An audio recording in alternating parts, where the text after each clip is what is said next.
কাতারের মধ্যস্থতায় বন্দি বিনিময় চুক্তির মাধ্যমে আমেরিকায় আটক একজন আফগান যোদ্ধার বিনিময়ে 2 মার্কিন নাগরিককে কারাগার থেকে মুক্তি দিয়েছে তালেবান সরকার। মঙ্গলবার আফগানিস্তানের পররাষ্ট্র মন্ত্রণালয়ের এক বিবৃতিতে এ তথ্য জানানো হয়েছে। সংবাদ মাধ্যম বিবিসি এক প্রতিবেদনে এ তথ্য জানায়।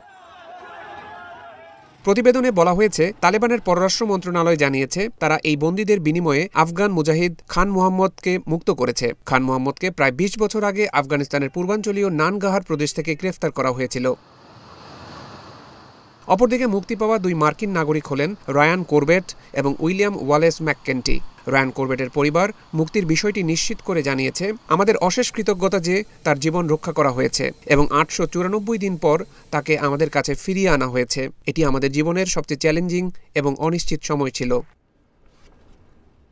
এদিকে এই বন্দি বিনিময়ের ঘোষণা এমন এক সময়ে এলো যেদিন মার্কিন প্রেসিডেন্ট ডোনাল্ড ট্রাম্প তার দ্বিতীয় মেয়াদের শপথ গ্রহণ করেন। 2017 সালে ট্রাম্প তার প্রথম মেয়াদে আফগানিস্তান থেকে মার্কিন সেনা প্রত্যাহারের জন্য তালেবান সরকারের সঙ্গে একটি চুক্তি সম্পাদন করেছিল।